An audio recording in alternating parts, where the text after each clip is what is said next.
Hello, friends. On air from Nashville, it's me, Ruthe Rosen. And on air from Seattle, it's me, Tim Tackett. Welcome back to the Let It Be podcast. In today's episode, Ruthe, we have an amazing guest, Maree Dee, and what an inspiration. She's a writer, mental health coach, and she is going to share how she was able to turn her life's unexpected detours into a journey of purpose and hope. Listen as she tells about her personal stories of adoption, caregiving, and resilience. Maree reminds us that even when the road twists and turns, laughter heals, sustains, and joy can still be found along the journey. But before we dive in to our discussion with Maree, speaking of journeys, you just went on a heck of a journey. You went to Italy. Yes, I did. Good morning, brother. Good morning. You always forget to tell me good morning. I know. I just jump right You in. do. You jump right in, but that's okay, because usually that's Yeah. me, and so I love that you keep me on track. I did. I went on a trip of a lifetime, and there's not enough minutes in this episode to share my heart's explosion of excitement. Our friends Ariana and Craig, it was their wedding, and there was 53 of us, and it was just an unforgettable trip of a lifetime. Awesome. What was like top of mind other than the wedding? I know that was probably amazing, but favorite place to visit?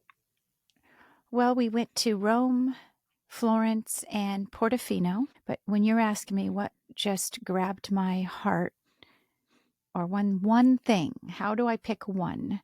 I definitely have to take it back to the Bible. And I had no idea that walking the Roman Forum, the grounds, the history, and then when our tour guide said, in that door right there, this green door, I'm sure it was not, of course, green back then, but today it is green. And Apostle Paul was held there for 2 years before he was beheaded. And it was just so moving. In fact, Michael's like, Ruthe, come on. Everybody's moving along. And I was just stuck there. Yeah. So that is just stuck in my heart. Yeah. I think that's so cool to hear about. I get kind of not emotional about, that's the wrong word. I get caught up in being in a historical area where, so long ago something has happened, and it's like, I'm here now, and it happened so long ago, but how cool that we're here, and it's being a part of history.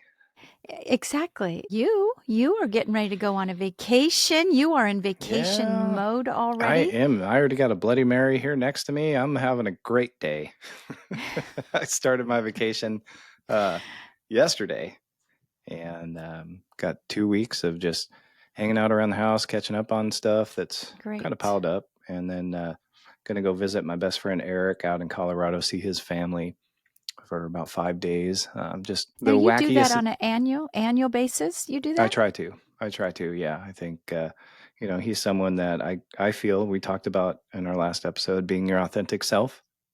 I feel that Eric allows that for me, and I get to be my authentic self with him and his family. And they might not like that very much, but we have try to behave yourself, Tim. I mean, a little bit.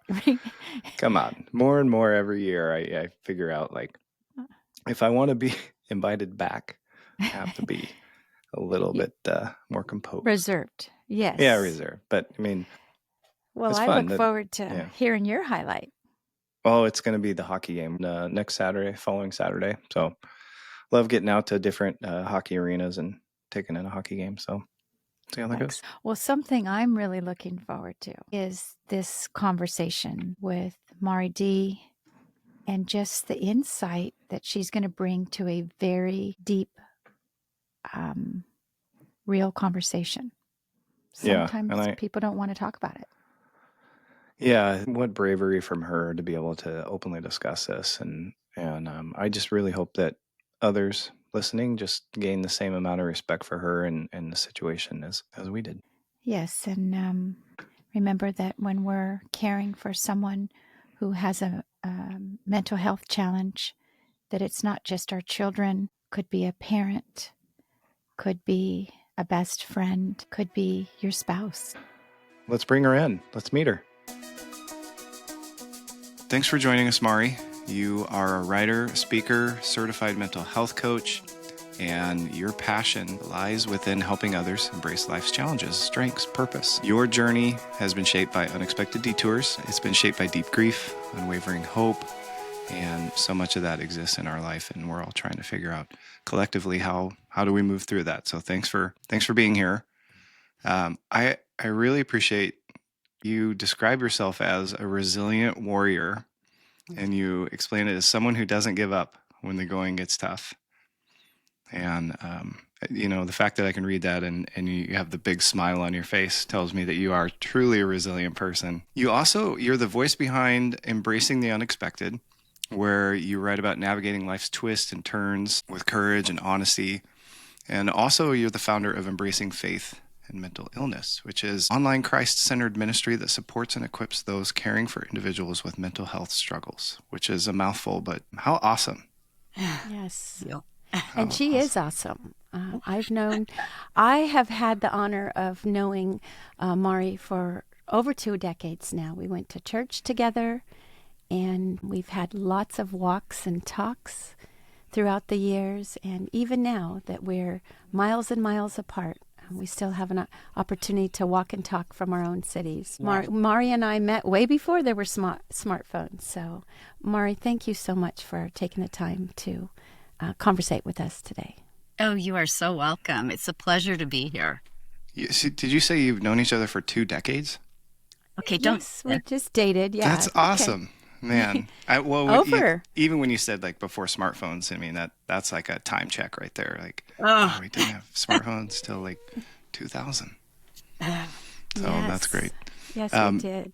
Before we dive into some of the meaty stuff here, you said you didn't have a favorite song, but I wrote a note from your bio, and you said, where is it? Although she can't carry a tune, she loves to sing and dance around the house when no one is looking. Music feeds her soul. And in our last episode, Ruthe and I talked about that because my wife and we dance in the kitchen and we sing. So I find it interesting that you don't have a favorite song. So what I took it as like maybe there's a certain type of song that makes you dance and sing.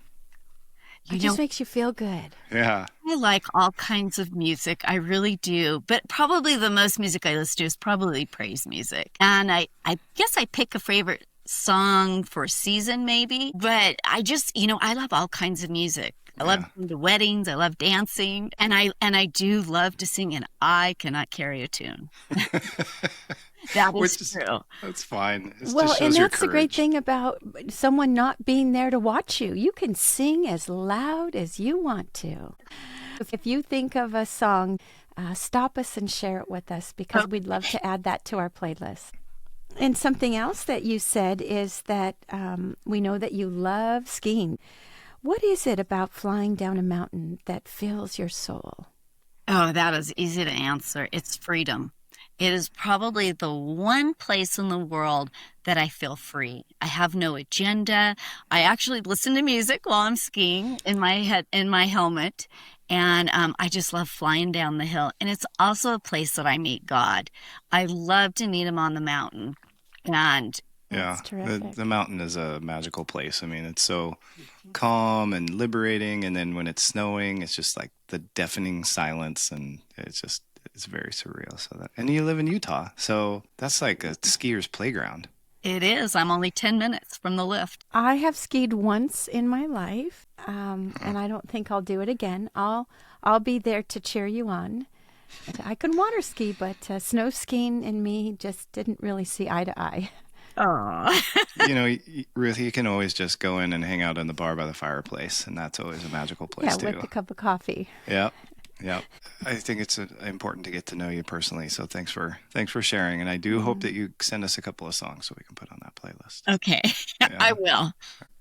Something that we all have in connection is our relationship with adoption. Yes. And we've talked about it a little bit on previous shows, and it'll continue to be a theme. Could you just share your adoption connection? I was adopted at 3 days old, and it has been a beautiful, wonderful experience. From a little girl, I always knew I was adopted, And my mom did a fantastic job of making it known that I was wanted. So I really never had those feelings of somebody gave me up. It was more about how much I was wanted. That's awesome. So, I mean, there's so many people that don't get that message, and right. how do you go through life feeling unwanted? It seems terrible. Yeah. So that's great. And it's neat to share that with you too. Like I don't feel given up. I feel like I was blessed Yes. with what I received. So it's good to hear you say that. But you don't just have one story of adoption. You have two. Share with us your other story. I do, and it's an exciting one. Makes me tear up just thinking about it. My oldest daughter, she fostered a baby, and she took the baby home at 1 month old from the NICU. And she fostered and then adopted. So in March, it was final. And she became in our forever family, which was just so exciting. Wow, congratulations. Thank you. I just got so teared up myself. So thank you for sharing that. So let's talk a little bit more about your journey. That is a huge theme right now that we're discussing, is that our journeys, we have kind of a North Star in our life, but we don't always have a map. And so on your journey, you shared that you were and wanted to be a full-time CPA. Yes. Which is quite different than what you're doing now. Just a big change in your life. Tell us a little bit more about that, because you went from CPA to a faith-based mental health advocate, and that is a big jump. And how you embraced the unexpected. I would love to share that. So when I share the story behind embracing the unexpected, I actually have to go back farther than I used to think. As a teenager, I experienced something that didn't make sense at the time. My stepfather had hit my car and then denied it. I even had proof that he had hit it. I was so stunned by the fact that he would not admit he hit it, because I had lived in a world where there was right and wrong, black and white. But that moment planted a seed, something I didn't fully understand until much later. It was my first lesson that people sometimes live in their own reality. And it turns out learning that or experiencing that early on helped me love people better and helped me walk beside others when I realized we don't always have the same reality. So years later, I was living what I thought was kind of a beautiful and comfortable life. Not that I didn't have a lot of unexpected things that happened throughout my life, because I did. But I was pretty comfortable. My husband and I co-owned a successful certified public accounting firm. We had 3 wonderful children, our dream home, and even the classic trio of labs, a yellow one, a black one, and a brown. The perfect family. Yes, at least it looked like that from the outside. Believe me, it wasn't perfect. We were active in church. We were surrounded by friends. Life wasn't perfect, but it felt pretty secure until the unexpected shattered that illusion. Mental illness entered our family like a storm.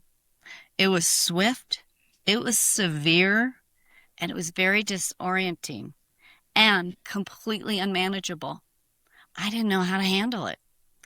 I watched powerless as 3 members of my family suffered. I left a career that I absolutely loved to be a full-time caregiver, something I never had imagined doing. We eventually had to fly thousands of miles away and seek care for one of our children. It was gut-wrenching. The decision to place them in a treatment center was horrible. I remember signing the admission papers. My hands were shaking, and I felt like the biggest failure as a mom because I couldn't take the pain away. I couldn't pray it away. I couldn't love it away. And to be perfectly honest, at that time, I didn't even believe mental illness was real. I thought people just had to try harder. That season broke me, but it also opened my eyes.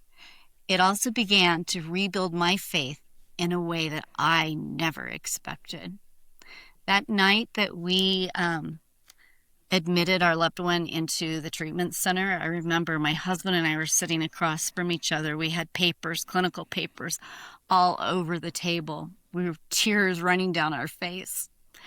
And I remember we both looked across the table at each other and almost at the same time said, if we get through this, we must not waste our pain. Soon after that, I met with my pastor, and he gave me the best advice that I have ever gotten, and it has carried me through.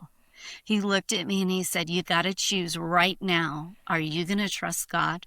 Are you going to rely on your faith? And he didn't want me to answer it in that moment. He said, I want you to go home and I want you to think about it. And I want you to choose if you're going to trust God if illness remains, trust God if healing happens, and trust God even if death occurs. And I thought, wow. So I did. I went home and I cried out to God, I trust you if healing comes, illness remains, or even if death occurs. And what was so great about that is because it's not like I just trusted forever. I had to keep going back to that, but I didn't have to go back to whether I was going to trust God. I just had to go back to the choice I had made. And so that helped me when things got rough. I just remind myself, I've already decided to trust, so I will. Sometimes things would happen that were horrible and horrendous. And I would think, God, I don't get it. I don't understand it. I don't like it, but I'm going to trust you. So after that, spans over decades, but my husband and I both began learning all we could about mental illness. And then we turned to help others through speaking, teaching, offering support. But deep down, I knew that there was something more that wasn't just the clinical tools that helped. So out of that, we birthed actually Circles of Hope at the church we were at. And we started teaching classes. And then we also started, it was like a ministry for people that love someone with mental illness. So that's kind of when Embracing the Unexpected was born too. It wasn't a polished answer, but it was more of a sacred space for women and men walking through all kinds of life's hardships that they never saw coming. I knew that Embracing the Unexpected could offer the one thing I clung to most, and that was hope, community. It was a place where I could remind people that even when life falls apart, God doesn't. He is still good, He's still present, and He's still working. So I did that for a while. Then I moved to Utah because I used to live in California. I launched a sister ministry, Embracing Faith and Mental Illness. And that's a completely online ministry that you already mentioned. Mm-hmm. It's specifically for those who love someone living with a mental illness. And in that space, we teach life-changing skills in a Christ-centered atmosphere. But you don't have to be a Christian to attend. You'll still get something out of it just from the skills alone. But it helps caregivers find strength and connection with others who understand.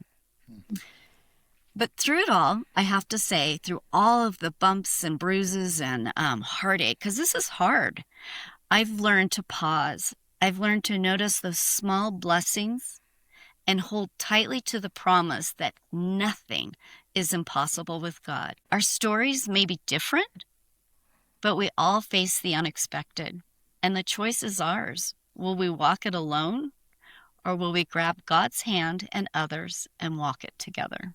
Thank you for sharing that. Yes. First off, that to relive that is probably empowering for others to hear, and you just walk through it with such grace. So thank you. And I was so lost in what you were saying that I had some questions for you, and I didn't even want to stop you. No. I am curious, though. I think we've discussed this before. I don't have a relationship with God, and some of our listeners might not. But I heard two things from you. You said hope and community. Are those maybe some pillars that someone without a relationship with God could turn to, or what advice would you give someone that doesn't have that relationship? Absolutely. You've got to find community. So whatever you're going through, you've got to find other people that get it. Because I mean, and when I lead these groups for mental health, I'll just use that as an example. I mean, that's the number one thing people say. I walked into the room and I didn't have to explain anything. You understood. And so, if you're going through a divorce, find a divorce group. If you're going through whatever you're going through, find people, because your friends can be great. And my friends were wonderful, but they didn't get it. And they were good enough to recognize they didn't get it, which was helpful. Yeah. And I have a question on the same thing. When you were talking about community, Maree, that was perfectly put. Because you started dealing with this more than a few decades ago, there were not the resources that we have today. And especially because of people like you who are taking their learned wisdoms and applying it to help the next person who's ready to walk through it, whether currently or they don't know it's coming. Did you have to keep it to yourself at the beginning? And how did you prevent yourself from blaming your spouse, blaming each other? And walk us through a little bit of that before. Okay. You gave me a few in there, so you might have to remind me the last one. So as far as, yes, we've kept it very quiet at first. One, there's embarrassment, there's shame, there's I'm a terrible parent, I'm all of that. So at first we kept it very, very quiet. Plus you're trying to protect your loved one and whoever that might be. Mm-hmm. And so, but then I began to learn that if I wasn't going to open up, nobody else was going to join my community. And as I opened up, it was amazing. You get this, me too, me too, me too. And so, did that happen? When you started feeling that way, was this before or after your first treatment center? It was during it. I had a very good friend that recommended I go to NAMI, which is National Alliance for Mental Illness. And she recommended I go to this group. So I could remember the first time I went to the group. I sat in there and I listened to all these stories and I thought, I'm not in this group. I'm not joining this club. But as it turns out, as I drove home, I laughed at myself because I thought, I'm already in the club. So it's not a matter of joining it. And so, you have to seek out community, and you have to, there are resources out there. You have to seek them out. But you also shared that keeping it to yourself until you started reaching out and going to classes to equip yourself. Mm-hmm. But let me take you even further back. How long did you and your spouse identify that there was mental illness going on, and you tried to fix it yourself? Did you carry this for years? No. Ours was severe. I mean, it was like a storm. It was like something hit that you didn't know what it was. And so, no, it was so beyond our capabilities that for us, and that's not everybody's, although I will say this, mental illness in the family went back for decades. So that was unnoticed, unrecognized, untreated. So yes, that is true. But in our own immediate family with our own children, it was so obvious there was something wrong. And so we pretty quickly started getting help.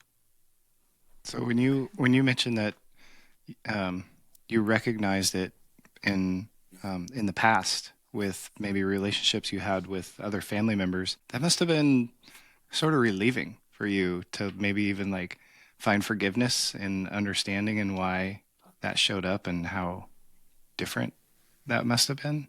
Not immediately. No. In fact, there was anger. There was anger that people didn't get those people help. So there was a lot of anger in that, because here I was fighting so hard. And so it was a process to forgive, and it was a process not to blame, because yes, you do blame. If only I had known, but and I would say that even to therapy, if only I had known. And they said, yeah, but now, and that's what matters. Yeah. And when it first happened, we didn't know we were looking at mental illness. So it was a process to get a diagnosis. It was at least a year before a diagnosis came. So you also mentioned that even though you had friends and family supporting you, they didn't really understand. So if I'm a friend or family and I am watching somebody that I love go through a magnitude of this walk, their journey, how can I provide support if I don't understand? What is one thing as a caregiver that you could bring enlightenment to somebody to help understand a little bit better? Okay, so I would say probably one, your presence means the world. I mean, that's really what it's always about. Don't try to fix it. Don't try to, well, if only you tried this, then it would be all better. 'Cause a lot of people like to do that. So I would say your presence is what matters the most. And it's also saying, I remember we were going to go to a friend's house for Thanksgiving, and usually we spend it with our family, but we weren't about to spend it with our family. Family seems to be the hardest place that you get. That's in any situation. And so I remember we were going to go to her house, and she said to me, just come. She says, I don't care what you look like. I don't care if they're screaming. I don't care if it's ugly. Just come. We can handle it. We're okay. And that was like permission to just go and be us and not have to put on that show, not have to look like we all together. If I cried, I cried. If I didn't, I didn't. If I said I didn't want to talk, I didn't want to talk. And so I had a lot of friends that came alongside. Some friends, it was funny. There were friends that knew nothing. And that was actually, because I know a lot of people get really angry at their friends. And I didn't, and some people did fall away. Not everybody can walk through everything with you. They just can't. And so I had some friends that knew nothing. And we would go out, have fun, have lunch, do something. And it was a total break. It was a break because I didn't need to live it every moment. And so friends can come in all different ways in to help. Some are there just to have fun. I had people that came and brought meals one time, and that was amazing. It just made you feel, I'm cared for. So loved, so loved. I remember going back when you and I would walk and talk, and we were friends through church, but we didn't really do life together. And somehow we always just scheduled those walk and talks. And I remember listening to you. I was raising 2 small boys, trying to run the foundation at the time. And so you were an amazing ear to listen to all the challenges I was going through. And I had an opportunity for you to express some feelings you were having because it was not completely shared with everybody at that point. So I remember walking that with you a little bit. Yeah, and likewise, Ruthe, I got that from you. You were a safe person. I think that's the important thing is they have to be a safe person. Well, thank you. That was very kind. That was You asked unexpected. about That was marriage. an unexpected joy. Ask about marriage. I will speak about that briefly. Oh, yes. We would love to. Yeah. Yes, that I was think my that's second part. important. Okay. So I've been married 38 years. It has, Wow. Woohoo. yeah, Congratulations. 38 in December. I'm ahead of myself. 38 to one person. That's a long time. And we have been through ups and downs, but I will tell you this, when we first checked our loved one into a treatment center, the first thing they said to us is, most marriages won't make it. Thanks for the encouragement. And you know what? They were right. Most marriages didn't make it. And from the ones that I saw and the communities that I saw, but we were determined that we were going to make it. So we got into therapy actually really pretty quickly and tried to work things. We don't have a perfect marriage. We don't have an ideal marriage. I won't say that, but we're still married. And I think the other thing was my faith helped with my marriage because if God didn't say leave, I wasn't leaving. And I never heard him say leave. And we went even separated at one time for, and this was interesting. It wasn't separating to divorce. It was separating because we had so much on us with what was going on with our family that we needed just a little separation to kind of work through our stuff alone and together. So we went to therapy, we went to date night. And I just had my one son at home at the time, and we call it our golden year because we had such peace and love, and we just enjoyed each other early in the house. And so that was nice. Our other daughter was away at college. And I think that listening to you just share the positive things and again, back when you began to walk your journey, going to therapy was still, that was a hush-hush thing too. Oh, you need marriage Yeah. therapy? And it is okay. It And Yeah. it's just like we get annual checkups, right? We go to the dentist, we have our regular checkups to make sure nothing's going on. Marital checkups. Let's do it on an annual basis and be proud of it. Oh, even more than an annual basis. I think every child when they're born should be paired with a therapist. it's, Well, it's different at than least a parent. you, Tim. Or my therapist ghosted me, so that's a whole nother episode. No, I agree. I think therapy is so good. I even went to therapy to make sure I was taking care of myself, because that was the hardest part in caregiving, is taking care of yourself. Yeah. Well, and I could see, I mean, it's not the same circumstances going through a child with cancer and who's been given 0% chance of survival, but you have a tendency to blame. You have a tendency to be feeling sorry for yourself at times when the other person's feeling strong. And to find that balance with one another, what I heard you guys were making an effort on date nights. Yeah. How important was that?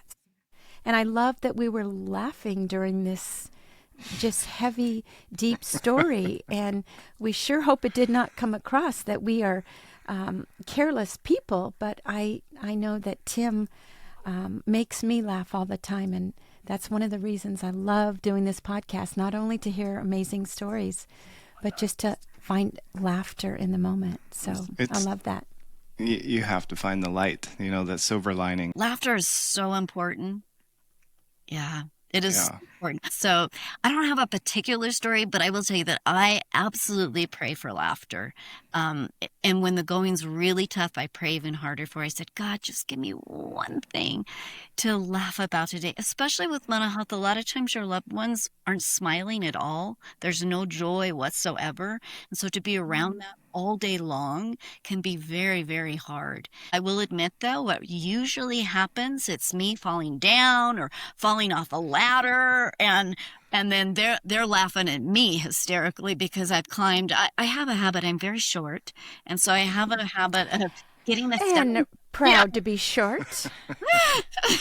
But I have a habit of climbing on a step stool, and then the little bar that goes over the top.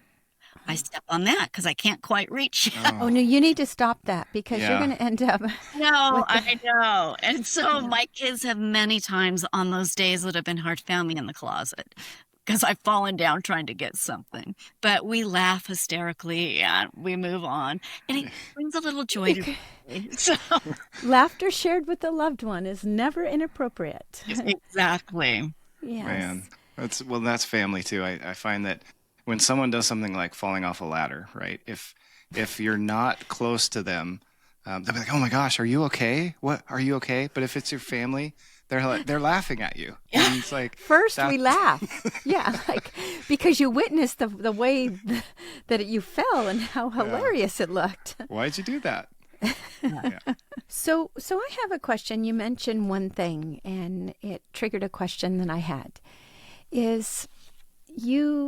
If we could take you back to the beginning of the start of your journey, but then also take you to today, what is one thing that you know today that you wish you would have known when you started your journey that could have been applied? Something for somebody who is getting ready to walk into their journey of a mental health, whether it's caring for their child, their husband, their best friend, their own parents.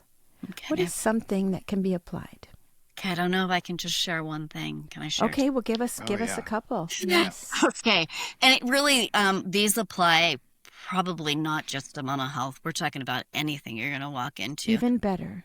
One thing that I had to learn right away was that two emotions can be true at the same time, and they can be opposite, and you can embrace both of them.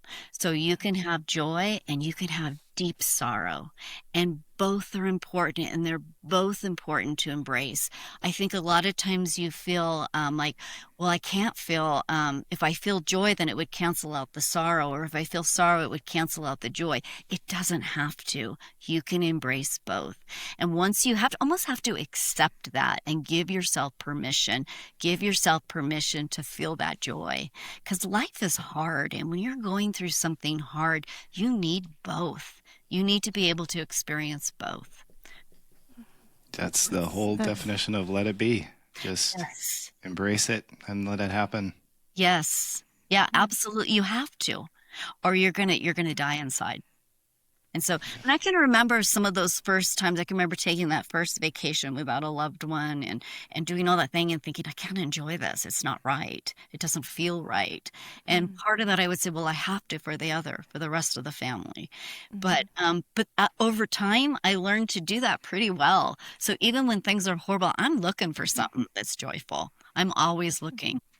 Doesn't it feel good too when you're finally able to just embrace it and you let it happen? It feels like a hall pass. Yeah, exactly. Exactly. And then probably the second thing would be learning to live in the present moment. I'm awful at it. I'm still a work in process, but that really, really helped because you're sitting in that moment and it's horrible. It's a horrible moment. And sometimes you let your mind go ahead. Oh my gosh, this is going to be my life and this is what's going to happen. And they're never going to school and they're never going to graduate and they're never going to. And so now you're suffering the present moment and you're suffering the future moment. And then sometimes then you look back and you think, oh, but look what happened and how horrible that was. And you don't need to just stay in that moment. And sometimes that means sometimes I'll even look at the clock and say, okay, I just got to get to the next hour. That's it. That's it. And then when I get to that next hour, you get to the next one. And that has helped me tremendously. Otherwise, I found myself just suffering way more than I had to. That's great. Yeah. That's great learned wisdom that can be applied. Yeah. Have you ever read the book, The Power of Now by Eckhart Tolle? I haven't. I should. It's phenomenal. He has another one too. I think it's Living the Now. Okay, I'm going to read it. Yeah. Yeah, they're great books. It's funny whenever I pull that book out too, someone will always comment on it. Like, oh, I read that 2 years ago and what a great book. And I've heard of it. So it may even be on my book list of 100 books I want to read. It's a short read. It's not a. Okay, count me in then. 45 it's a short pages. Read. Yeah, and it's a good one. No, that's phenomenal advice. Living in the now, because like you said, if you live in the future, then you live in anxiety, and if you live in the past, then you live in depression. So right, live in the now. That's wonderful. And it's something you have to work on. I mean, it's hard. It is. You have to work on it. So I have a question that I would love to ask you. And I know you're a woman of faith. We've had amazing, beautiful conversations. And one of the things that we always want to make sure that we leave our listeners with some scripture that they could dive into for somebody who doesn't go into the Bible like my brother as often, or he's starting to. I don't know. We haven't really had that conversation yet. But nice what plug. is the scripture that has just held you up during some of your darkest times? Okay, it may sound strange, but it isn't. It actually just follows what I just talked about, living in the now. It's Psalm 46:10. It's be and know that I am God. So I just stop and pause. In fact, that's my word for the year is pause. And so just stopping to pause and know I'm not in charge. I'm not in control. God is. And there's such a release when I do that because sometimes I'm a pretty strong person. And so I think so. So I can rely on my own strength often and look back and say, God, are you coming? Then he says, oh, really? Yeah. Because I'm already here. Exactly. So I think it's pausing to let God permeate my soul, to let him give me guidance and wisdom. So I can even remember, I'll share this, when I used to visit a loved one in treatment, I used to stand at the door and I used to just stand there because you have to be buzzed in. And so I would stand at the door, and I used to hate that stupid buzzer. And then I learned to really appreciate it, because I would stand there and I would say the verse and I would pray it, and I would pray, just feel me from my head to my toes, my hands, everything, so that when I get that one touch with my loved one, that you'll go in. And so I would just stand there and fill myself with God. Beautiful. Beautiful. And we hear that so often, be still and know that I'm God. But when you put it in to why you use it, it has different meanings, and I love it. And I don't have it mastered. So that's why it's my life verse. Well, and if we had it mastered, well, I think we'd already be in heaven. Yes. Maybe we are. No, we're not. Yeah. No, it's way... Tim. Yeah. Oh, boy, Tim. Amazing there. Yeah, exactly. We wouldn't be talking about embracing the unexpected. Well, maybe hell would be much worse. Agreed. Boy, we have a lot to talk about, brother. I know somebody at home listening maybe either knows someone or is going through it themselves, Maree, and they have finally found help, whether they are turning to God or not turning to God, but they found a program that they believe is a perfect fit to help their loved one. So they're getting them there. They've started some therapy for themselves, them and their spouse or them and their family. And now it's going to be time to pick them up from the program for the first time. What's something that you could bring that would help them understand what they're about to walk into? Hopefully the program's prepared them, first of all, but a lot of programs haven't. We've been in both. And I would say when you're going to pick them up, realize you're taking home somebody that is still sick. It's not like it went away. Maybe they're stable, maybe they're not. And you're scared, for one. Very scared. You're wondering, how on earth can I take this person home and keep them safe? Or that might be one of the things you're wondering. Or you might have what I thought when we first took our loved one to treatment. They're going to be fine. They're going to come home and they're going to be great. No, there's an Kind of like going to an addiction program and they come home sober. Yes, they're not coming home sober. I mean, I shouldn't say sober, but they're not coming home well. They may have some tools in their belt. You mean they're not fixed? No. And they may have tools that will help. I'm not saying they don't have tools. They may have some tools, and you may have some tools. But now they're coming into an atmosphere of where maybe it all started too. And so it's hard. It's hard. And, go at it slow, pace yourself, and make sure, and this is one thing I didn't say in the talk earlier, is I wanted to be sure, make sure if you're a caregiver that you're taking care of yourself. That is the most important thing, because if you wear yourself thin, you can't go the long haul. And with mental health, it's a long, long road. And so it is a journey. It is a unending journey. Yes, and you've got to pace yourself as you go. So build in time to take care of yourself. If it's a massage, if it's a day away, make sure, because if you aren't taking care of yourself, you have nothing left to give. And what you get won't be very good. So how would our listeners find resources? You have over 2 decades of wisdom to share. You have amazing blogs. Tim and I have read through that. I've gotten your emails for years, and you're just an incredible writer. How would we find some more out to get some more support? Thank you, Ruth. You're sweet to ask. So if you go to Embracing the Unexpected, or you can go to mareedee.com, either one.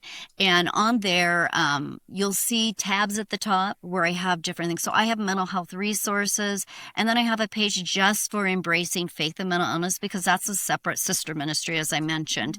And that has many things. We offer classes, we offer talks, we offer support groups, we offer different things. So if you go to my website, it's probably the best place. And then also on that website, as I mentioned, under the mental health resources, I mentioned some classes that I firmly believe in through NAMI, National Education Alliance for Borderline Personality Disorder, different things like that, that will really be helpful. And as a guest, we'll be putting you on our website, which is letitbepodcast.com, and we will link your pages to that. Well, there's something else that we missed, and something that you said the last time that we met, Maree. Uh-huh. Meet them where they are, which I think is great advice. Can you talk about that a little bit more? You've got to meet your loved one right where they at. And so what I mean by that is if you can't try to make them come to where you're at. So in other words, I remember a therapist once taught me when I was getting ready to go for a walk with someone that had depression, and they said, don't try to fix it. Don't try to make it better. They said, just sit with them in it. Just be there. So it goes back to presence. Just be where they are at. So it's climbing, I wish I could remember, there's a cute little meme and the person's reaching down, trying to grab the person for help. And then the person that really helps is the one that climbs down there and sits with them. Yes. Climb down, sit with your person, be there. And I'm not always good at it, I will admit. It's a hard thing to always do that. You can't do it all the time. But if you can Sometimes do it. you're just too exhausted. Yes. But meet people where they're at. And Jesus was our best example of that. You see him meeting people time and time again, right where they're at. And that's where we have to do. We got to start where they're at. Wonderful. So what are you working on currently right now? I know you have something up your sleeve. I do have a little something up my sleeve. I'm working on a book. It's called Hidden Sorrows, Giving a Voice to Our Unspoken Losses. So this is a book not about losses from death, although those are very important, but we have so much information on that out there. But this is about those losses that maybe the world doesn't see. Oh, wow. And maybe it's an estrangement. Maybe it's a divorce. Maybe it's, and the world doesn't see it. So what happens when the world doesn't see it? We tend to stuff those away and we don't grieve them. And those are losses. All within mental health, there have been tons of losses. I am not where I thought I would be at my age and time in life. This is not where I wanted to be. I wanted to be somewhere else. And in that are losses. And when we grieve those, it helps us to heal and it helps us to find joy in where we are today. Maree, if it's okay with you, I think Tim and I would love to have you back, especially when your book gets out there. We could dive into that as well. Would love to come back. You asked, there's more I want to talk about. Oh, yes. I can think of 1,000 things. Well, great. Well, hopefully we're still on the air since this is a new podcast and we have 1,000 more episodes to go. That's right. For somebody, I do want to add to that, if I could, real quick. You said way back that you got your strength because you went to your pastor and he gave you the best advice that allowed you to get help, turn to God, and make that choice of surrendering right from the get-go. And for somebody who doesn't go to church, they would have missed out on that incredible advice. And I would hate to think, Maree, where you would be today if you didn't surrender from the very beginning. So I agree.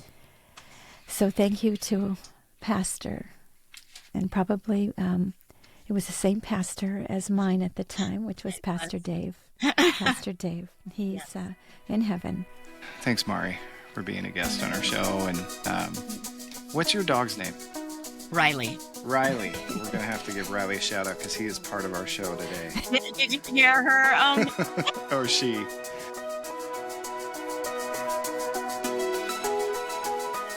Wow, what an amazing story. That woman has an incredible amount of learned patience, more than I would ever hope to embody. Oh, she's a very strong individual. You can just see the amount of growth in her from, discussing the beginning of her journey 20 years ago and where she is now. And so I really hope that any of our listeners experiencing something similar can recognize that it's tough. And we know it's tough for you right now. Well, all I kept thinking about is not only was it really clear how much she loves God, but for her to continue on to want to care and provide the tools for the next family who's walking down that path, or just the beginning, is just her love for her loved ones, her Yeah. unconditional love. A lot of weight to the conversation today. And I, want to recognize that not all of our podcasts are going to be full of laughter and joy. I do want to go back and she had mentioned a scripture, and I was hoping that you could read that to us. He selected Psalms 46:10. Be still and know that I'm God. I will be exalted among the nations. I will be exalted in the earth. What does that mean to you? Sometimes life is chaotic. Things are so deep and so heavy and overwhelming that when you feel that, even during the middle of chaos, just stop and be still and know that God is there. She also mentioned a music artist that I'm not familiar with, and I'm excited to add this to our playlist and go back and listen to Toby Mac. You've brought up Toby Mac before. Oh, yes. He is so good. Toby Mac is so good. But I don't know Jamie McDonald, who's... Toby Mac, right. And so the song God Did It by Toby Mac and Jamie McDonald. So I can't tell you anything about him. I'm going to jump into it. Great. Well, I would love to tell you that I've heard that song and I know it, but a lot of times when I'm listening to Christian music, inspirational music, I don't always know who the artists are. I just listen to the words. And I think Henry talked about that he listens to the words. So I don't always get to the artist part. So I can't say I don't know it yet until I play it. So before we close out, because this is the last episode of our Journey series, Ruthe, can you just read the learned wisdom for the Journey series? Draw upon your own life experiences, personal strengths, and talents to impact another person's journey. So let me finish by asking the question again. Right now, at this moment in your journey, how are you drawing on your experiences and impacting others? Goodbye, friends. Thanks, everyone. We're so glad you're here. Did today's episode give you a little boost of hope and encouragement right when you needed it? If it did, we'd love it if you'd hit that like button, subscribe, and maybe even share it with someone who could use a little light today.